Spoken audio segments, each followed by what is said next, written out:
In this picture, we're going to show you something of the combat unit loading and employment of the LST. The two go together because for the LST to be employed to its best possible effect, it must, to begin with, be correctly loaded. The LST is the backbone of every amphibious attack. Around her efficient and successful employment revolves to a great degree the success of the invasion. She's no glamour girl in looks.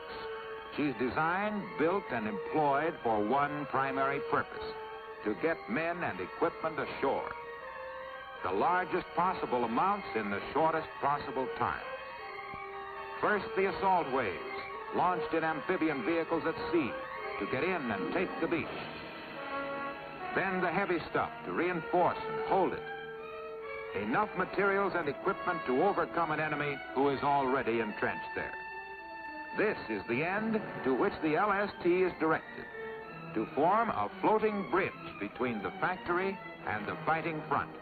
A floating bridge for tanks, trucks, cranes, jeeps, ducks, and everything else that fighting men need. Before any amphibious operation, all strategy and tactics are carefully decided upon by high-ranking officers of the forces involved. The size of the landing force to be committed will depend on the scope of the operation, but regardless of the particular plan of attack, it will follow certain basic principles. One of these is that the final success of any such operation will depend not only upon the initial attack, but also upon our ability to keep adequate supplies flowing to the combat units. That's where the LSTs come in. They will bear an important part of the logistic problem, carrying not only assault troops, but tank battalions and ammunition and supplies. And here is the man responsible for seeing that they're loaded so the right thing comes out at the right time: the transport quartermaster. He begins by conferring with the commanding officer of each troop unit to be transported. In combat loading, all demands are secondary to tactical requirements. Every piece of equipment must be placed where it will be ready for debarkation precisely when it's needed. To this end, each battalion CO furnishes the TQM with a complete unit personnel and tonnage table, and a vehicle debarkation priority table, which is a list of all vehicles in order of their desired unloading. These plans are collected from each unit commander in turn and carefully discussed, along with plans for handling any special items and for protecting the cargo from weather while it's waiting to be loaded.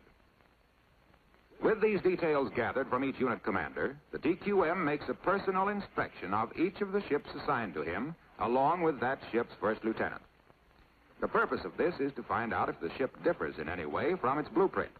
There might be peculiarities of the ship that would complicate the loading program, such as possible minor conversions which might affect the amount of available stowage space, or the fact that certain lockers and gear rooms might be being used for other duties.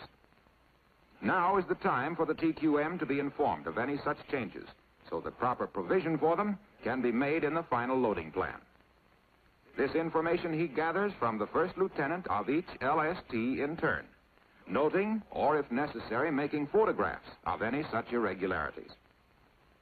Also, the billeting officer of each troop unit and the ship's first lieutenant meet to arrange accommodations for the troop personnel to be embarked. To avoid confusion, it's imperative that definite plans for such berthing be made in advance of the embarkation. Back at his office, the TQM lays out the ship's blueprint and corrects it for any peculiarities or changes that he has found aboard ship. When this is done, the TQM can, by means of properly scaled models, easily work out a suitable loading plan of the vehicles and cargo to be embarked upon that particular ship. After this has been done with the models, the results are drawn on the stowage plan, which is a bird's-eye view of the cargo as stowed on the various decks. The next step is to prepare the profile stowage plan, which is a side view of the cargo as it's stowed. And the final step is to compile the loading summary, a complete recap of all cargo stowed on board the ship. When the ship's cargo officer and the TQM have agreed on this loading plan, it is presented to the ship's captain for his approval. He must be satisfied with it in every detail, for upon him rests the final responsibility for the safety of his ship. With the captain's final agreement to the loading plan, the ship prepares to receive its cargo. The ramp is lowered, and all the ship's equipment made ready by the crew.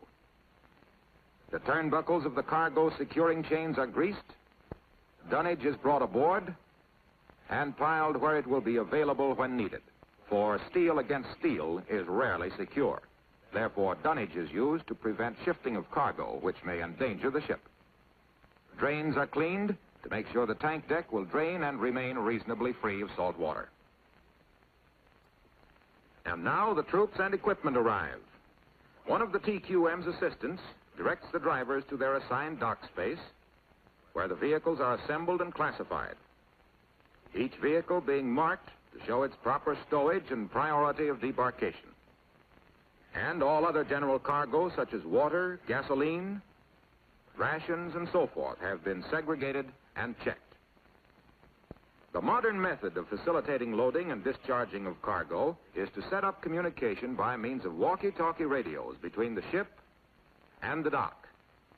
In this manner, any piece of cargo can, without confusion or delay, be directed promptly to its designated place. The TQM acts as liaison officer between the troops and the ship, for a loading operation calls for complete cooperation between the Navy and Marine or Army personnel. While the ship's company handles the ship's equipment, it is the duty of the troops to work the cargo, both getting it aboard and dogging it down. A full-scale landing attack usually requires more than one loading area. Where space permits, the LSTs will be dock-loaded, both for vehicles and for light general cargo, such as you see here. For embarking tracked amphibian vehicles, the LSTs utilize the harbor facilities by nesting and taking their cargo aboard in the calm waters inside the breakwater.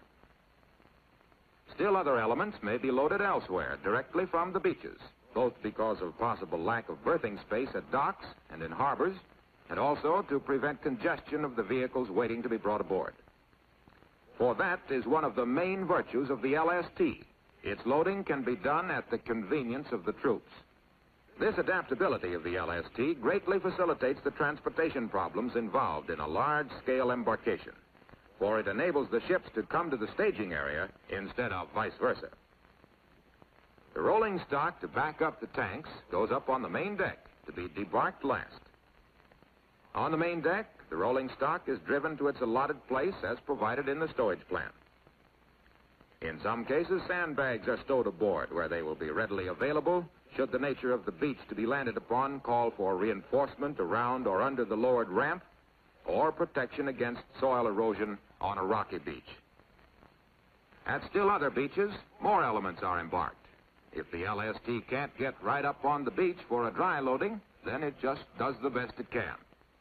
All it needs in order to take its cargo directly aboard is a beach that slopes at least 1 foot in 50. Thus, docks and harbor facilities can be largely given over to the APAs and AKAs, while the LSTs utilize the natural beaches. The ever-loving bulldozer goes in last to be the first out in case it's needed for any one of its 1,000-plus uses. And if the nature of the beach, either because of intervening reefs or other obstacles, prevents the LSTs from beaching at all, then the amphibian vehicles pull out from their staging areas to meet the ships at sea. Past the reef line, the LSTs await their cargo. A ship's officer stationed on the bow calls the VTs alongside for loading.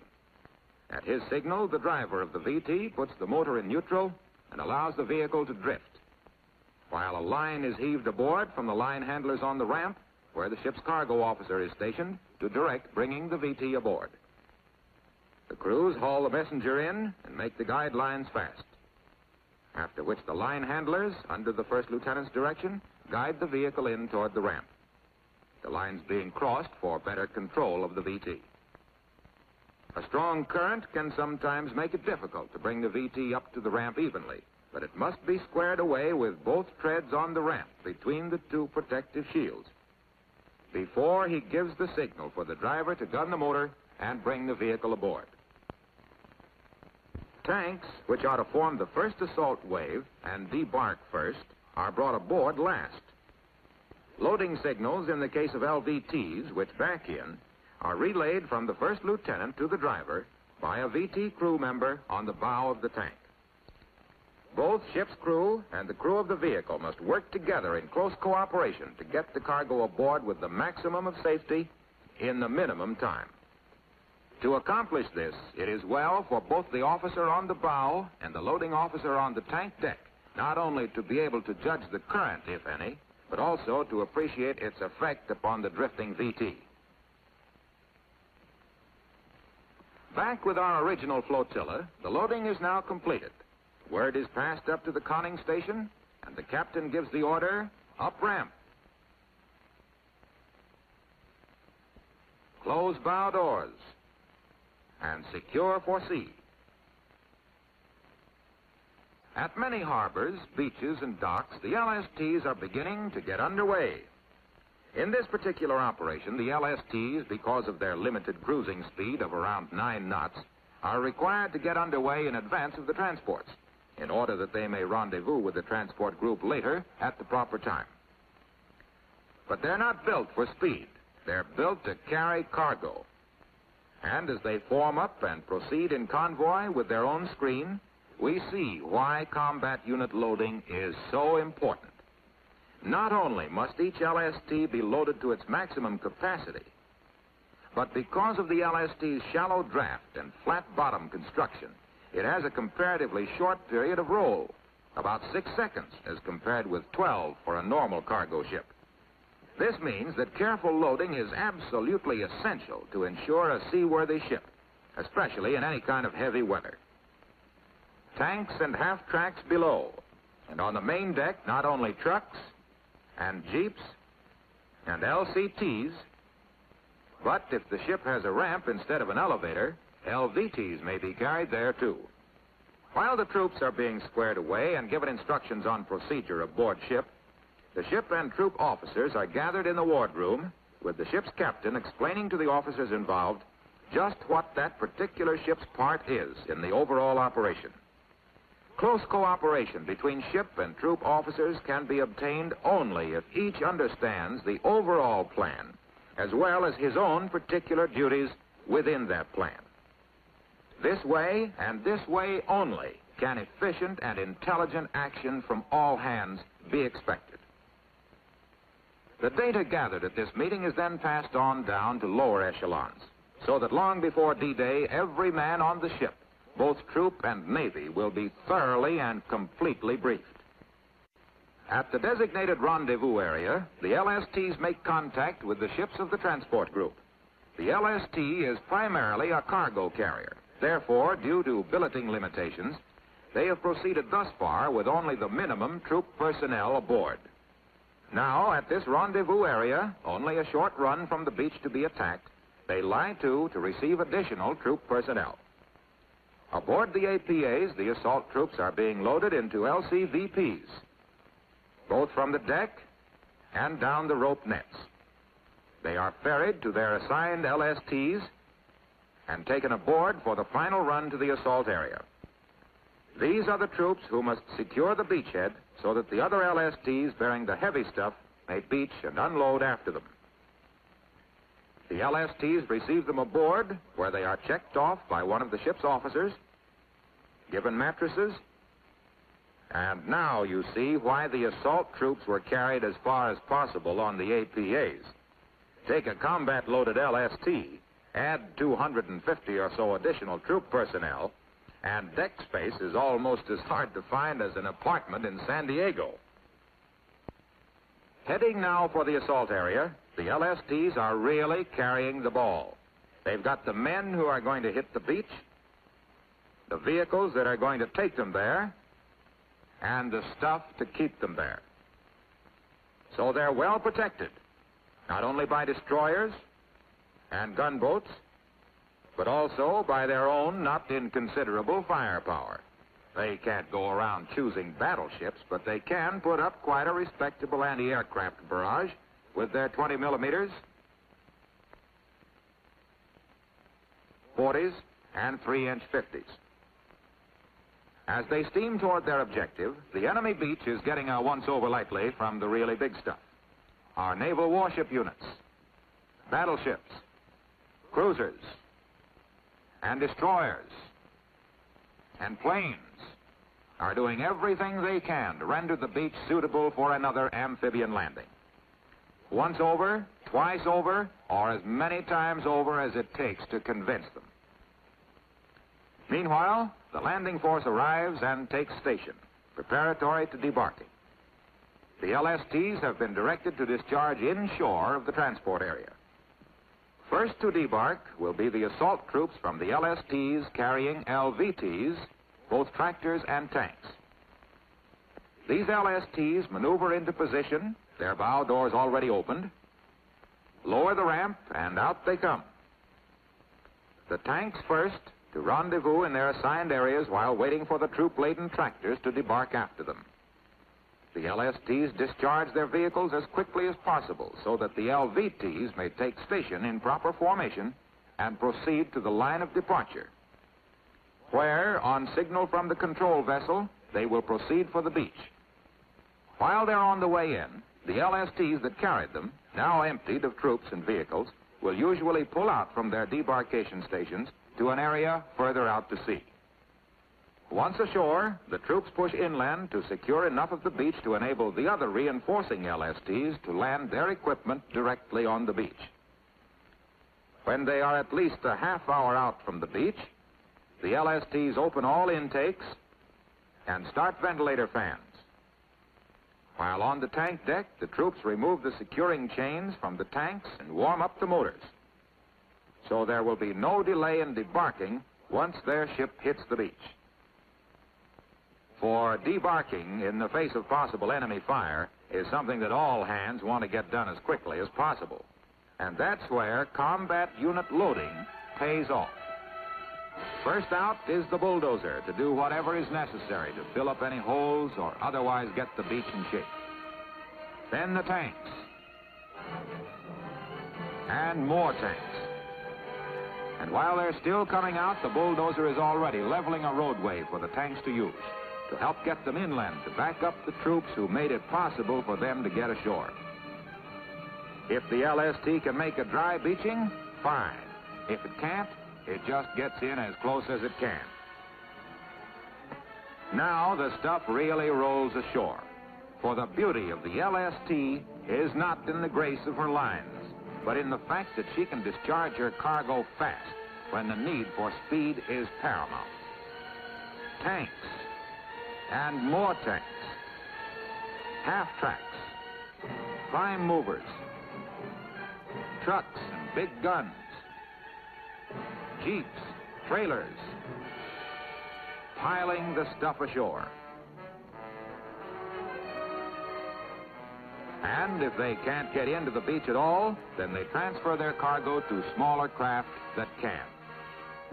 This is what they were built for. This is what all the paperwork was for, to form a floating bridge between the factory and the fighting front, to help see that our side gets there first with the most, from our shores to enemy shores, piling enough stuff on those enemy shores so that we can not only get there, but we can stay there.